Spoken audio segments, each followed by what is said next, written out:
I guess most of you guys will say AERONDIGHT, but there is actually one alternative, and I will tell you how to get this weapon if you maybe missed AERONDIGHT or want to switch things up. Stay tuned. What's up guys, my name is Franky Boy. On this channel you can actually see everything regarding The Witcher 3 and learn new stuff when it comes to The Witcher. So I will teach you guys how to get Amy Farrah Fowler in The Witcher 3, of course not Farrah Fowler, but the normal Amy. And let's see if this weapon is actually stronger than AERONDIGHT or comparable, and I will teach you guys how to get it. So to get this weapon you need the Blood and Wine DLC as for AERONDIGHT. And this is the AERONDIGHT alternative. AERONDIGHT can be gotten here on this lake, but the Amy sword will be gotten somewhere else. And the first thing you need is to contract the Tufu monster. Go to the Tufu vineyard and talk to the poster of the notice. And this vineyard is found here on the map, like northern from the Toussaint prison, and yeah, you can go west from the Moncrain Castle, which is my favorite farm spot in The Witcher 3. And we will actually have to do this contract, and it will lead us to the place where we meet the sword. Can we meet a sword? I don't think so. Let's talk to this guy, Monsieur Bourbeau. Bonjour, monsieur. Alright, let's get to the point, monsieur, please. Alright, I'll do it. I'll not even negotiate the payment. And we have to first go to the cellars after dark, so make sure you meditate, guys. Alright, we unlocked the cellar and we can find something that we wanna inspect. Alright, there's something moving. I can hear it, and we can actually go behind this hidden wall into the tunnel. And this location, yeah, it's still on this position where we were at first. So with the torch, and I recommend the mod Better Torches, so you can actually fight and use the torch at the same time. And you see all these Kikimores. Oh no, I hate these guys. But in fact, we actually need to jump down at the other hand side and make sure to kill these Kikimora workers also. I'm actually rocking an art build, so this is really nice. I love this kind of build. And combined with the new Irden, it's very strong, I guess, against bosses too. Further down the road, easy kill, easy life. So Geralt noticed there is something bigger than Kikimores that actually dig this tunnel, so we need to find out what was that. And they actually seem to be infinitely spawning. Alright, let's destroy these Kikimora eggs. So we need to teleport back, or we need to go back to the surface, and in this case I would totally not recommend to use the teleport mod if you have it, like fast travel from anywhere, because this is a situation where the game could break and there might be a cutscene waiting for us when we exit the cave, so this could potentially be a problem. Just make your way up again. And I actually was right, there's a cutscene triggered by leaving the tunnel. Alright, and now we got a new bestiary because we actually found out that it might be a Shema, and you can use a Summon Bomb against him, Relict Oil, and of course Art as a sign. And the quest took us to this place where these two entrances to the cavern or ruins are, and it's, yeah, Norvin from Floviv. And we will likely meet the boss right here in a second, and we are following a trail until we actually can enter this ruin.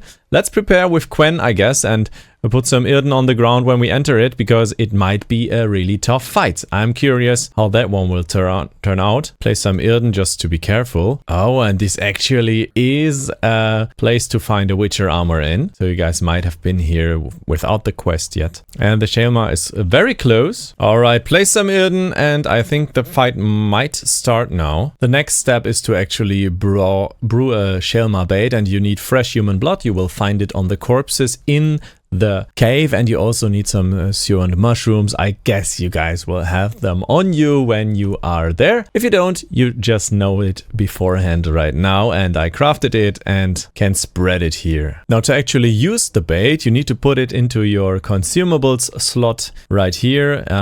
Then you can just choose it in your wheel and use on PC the middle mouse button, of course, to spread this. Go to the second place, spread it again, move on to the third one. And I for myself will start to place some Irden now, some Quen now, before using the last one. So I don't know if this monster will spawn right away. Alright, cutscene is triggered. And he's spawning right in the trap, which is quite nice. And Irden actually does a lot of damage. Also does art on this art build. I saw 25k, which is awesome for a caster build. I guess I will maybe use some potions and keep on spamming art. Hoppala. And this cave is insane. Just rebuffing Quen all the time to not die. And there he is again. Rolling in the deep. Let's actually art him down. And oh shit. I guess this guy is dead now. Yes, he is. Alright, and what you actually will find in the corpse is Amy, the sword we were looking for, except for some mutagens, etc., which you should also, of course, have on you. And let's have a look at this awesome sword and see if it's an alternative for AERONDIGHT. But before you guys are thinking like this is way better than AERONDIGHT because it has almost the same damage, you need to always keep in mind that each blow with AERONDIGHT generates a charge, and this one increases the sword damage by 10%, stacking up to 100% more damage, which actually doubles AERONDIGHT's damage. So, in fact, this is still the best sword in the game, but Amy is a nice alternative if you missed it, I guess. And these are the stats. 300%, 300 armor piercing, which is also found on the Tucson Nice Steel Sword. And I guess armor is not like the main stat you would get, but you have some Quen Sign Intensity, also similar to the Tucson Night Steel Blade. In fact, when we compare these two swords, like Tucson Night Steel Sword and Amy, they are almost identical, I guess. And we have 30% Quen Sign Intensity, which is okayish. We have the critical hit damage bonus, which is huge. 75% more critical hit damage. Critical hit chance doesn't really matter because I personally rock 100% crit builds all the time. Like after 3 crit kills, I will guaranteed crit at any point. We have a chance to stagger, and this is quite nice, I guess. Crowd control is always cool. I prefer like the burning effect because it looks nice and awesome, especially with next gen update. But yeah, it's not about the looking of it. But what you should keep in mind is that it looks different than AERONDIGHT. It's a little bit, yeah, I think different from the aesthetic. AERONDIGHT is more epic. This one is a little bit more realistic, I guess. And it still has nice looks though. So you should keep in mind AERONDIGHT has a higher base damage in any case. Like when you level it to 100, it has like 29 damage more. But what's really the point about AERONDIGHT is like the increased damage with each blow. After some hits you will deal so much damage with AERONDIGHT. What is not the case with Amy. It's just for the first blow, Amy is always the stronger choice. So like that's for one hit builds maybe a better choice. But for every other situation where you do like 2 or 3 blows, and especially with light attacks on enemies, I would prefer AERONDIGHT. So this is like option number 2 if you don't have the chance to find AERONDIGHT in the game. And I quite like it. I think it's a very nice alternative, and it's awesome that you have this right here. And you need to do this quest that I just showed you because otherwise the monster won't be there in the cave and the monster drops the sword, so you're stuck to that.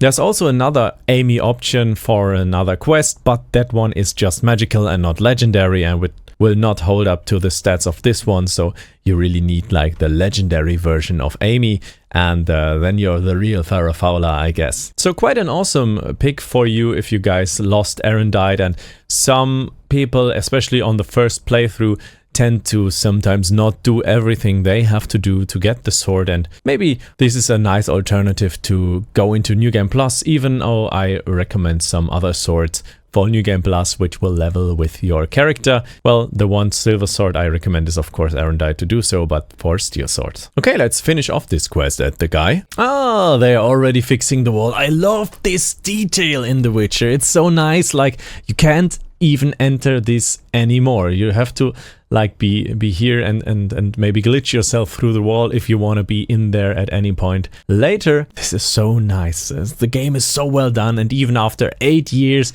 it's still totally awesome. So the monster is dead and we got some crowns. And if we want to, we could use this sword right now. So I think you guys should get this weapon in any case if you didn't have it, because the quest is quite nice and I feel like this is a cool fight with a very special monster to kill. Alright guys, hope you had a blast, and thank you for sticking around to the channel. This brand new channel, we are almost at 1000 subscribers. Thank you so much for the constant support, and I will see you in the next one. Goodbye.